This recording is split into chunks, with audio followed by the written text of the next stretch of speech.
Shalom, selamat pagi. Perkenalkan, nama saya Yonatan Loblende Kodi, Prodi S1 Manajemen, NIM 28922505156. Di sini saya akan mempresentasikan dengan matkul pengantar ekonomi mikro pertemuan ketiga.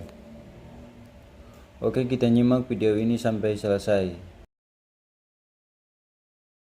Lanjut bab 1, penentuan kegiatan ekonomi, pandangan klasik, Keynes dan pendekatan masa kini. Ahli-ahli ekonomi yang tergolong mazhab klasik berkeyakinan perekonomian pada umumnya akan selalu mencapai tingkat penggunaan tenaga kerja penuh. Pengangguran dalam tenaga kerja yang tersedia, menurut ahli-ahli ekonomi klasik, bukanlah keadaan yang selalu berlaku dalam perekonomian. Pandangan ini didasarkan kepada dua keyakinan yang berikut.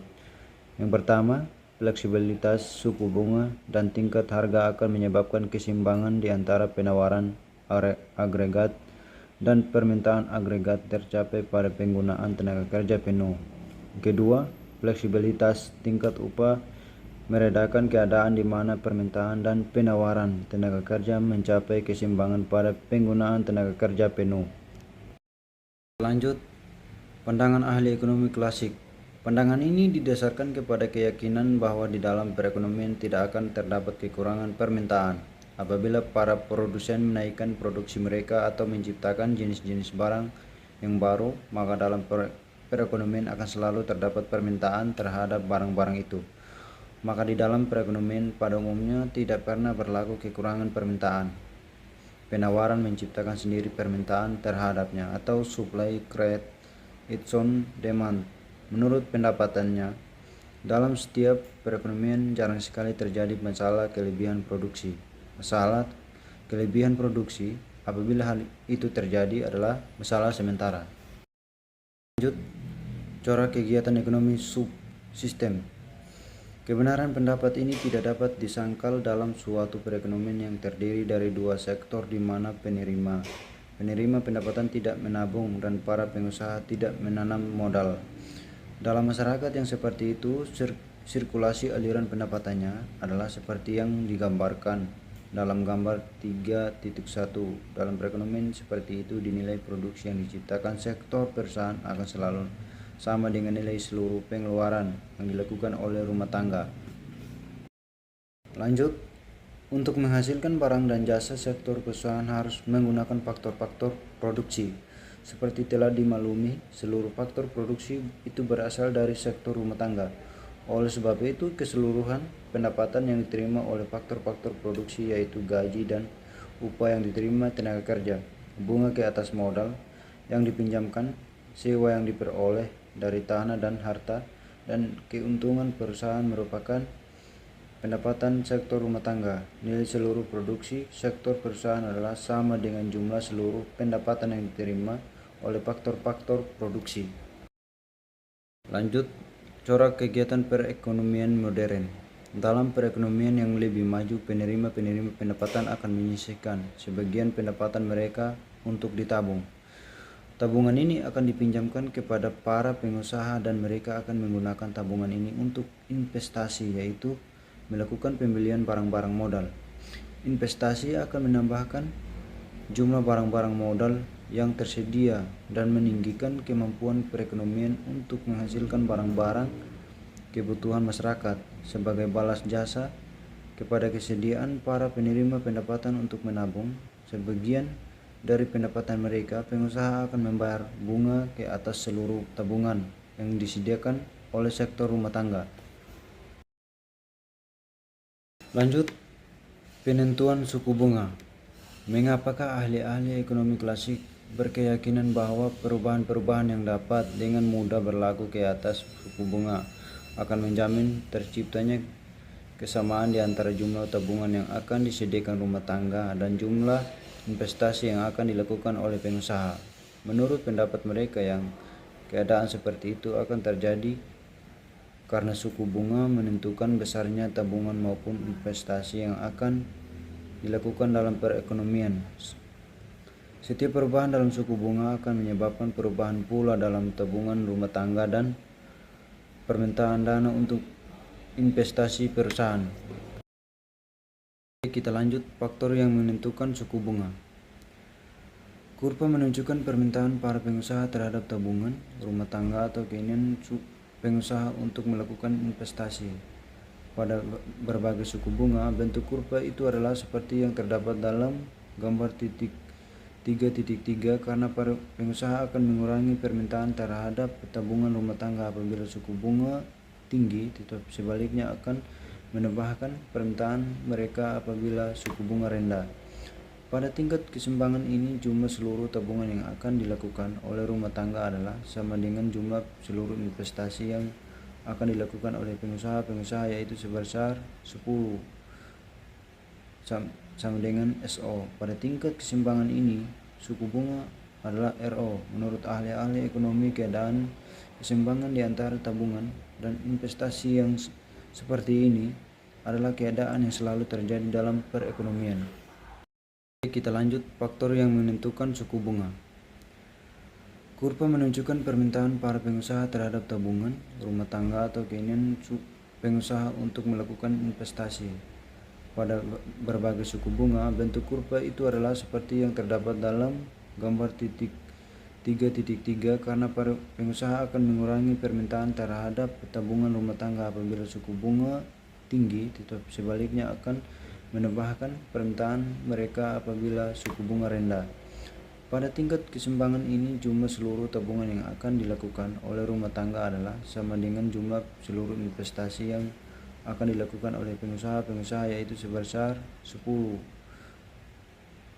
sama dengan SO. Pada tingkat keseimbangan ini, suku bunga adalah RO. Menurut ahli-ahli ekonomi, keadaan keseimbangan di antara tabungan dan investasi yang seperti ini adalah keadaan yang selalu terjadi dalam perekonomian. Lanjut, penyesuaian dalam pasar modal. Apabila keadaan yang terjadi adalah berbeda daripada keadaan keseimbangan, penyesuaian akan terus-menerus berlangsung dalam pasar modal sehingga tercapai keadaan keseimbangan seperti yang telah diterangkan di atas. Apabila suku bunga lebih tinggi dari RO, misalnya R1, jumlah tabungan yang ditawarkan oleh rumah tangga adalah lebih besar dari jumlah yang ingin diinvestasikan para pengusaha.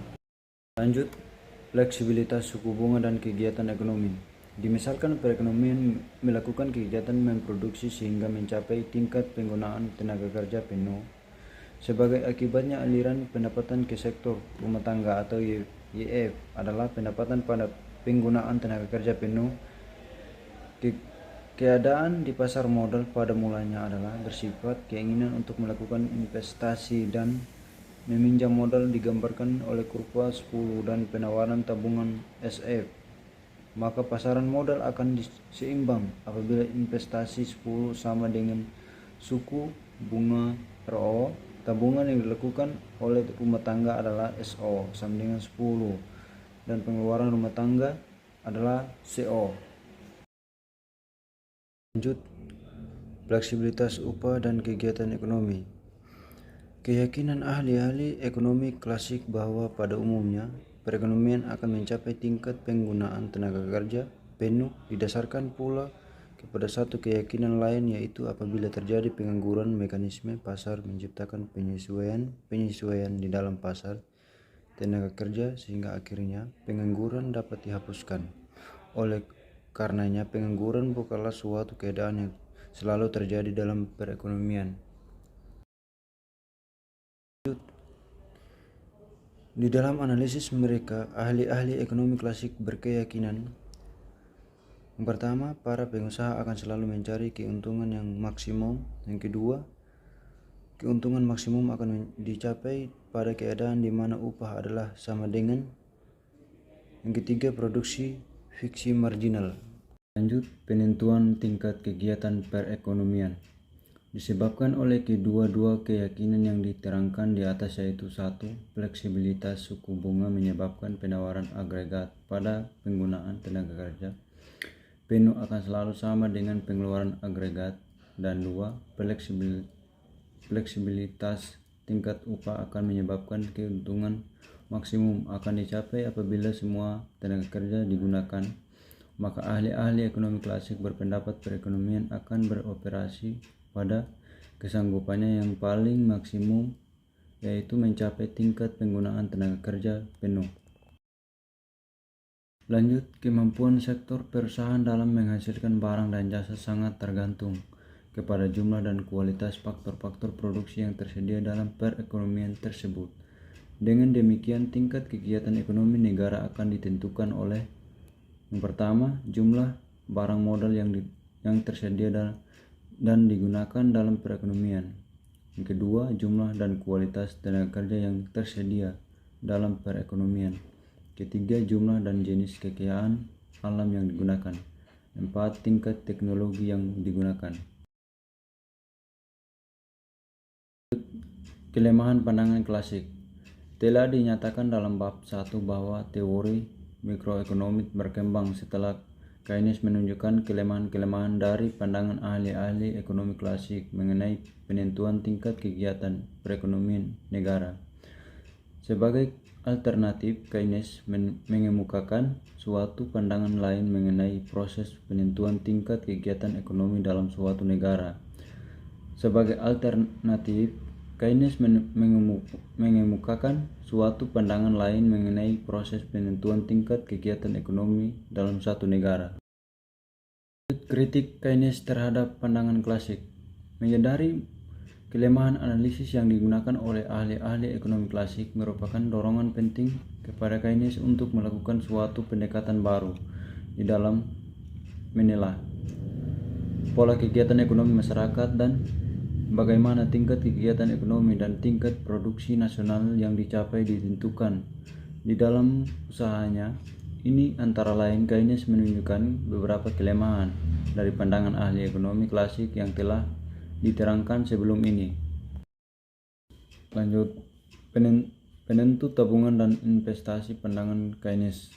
Keynes tidak sependapat dengan pandangan ahli-ahli ekonomi klasik yang menyatakan bahwa tingkat tabungan maupun investasi sepenuhnya ditentukan oleh suku bunga dan perubahan dalam suku bunga akan menyebabkan tabungan yang tercipta pada tingkat penggunaan tenaga kerja penuh akan selalu sama dengan investasi yang dilakukan oleh para pengusaha.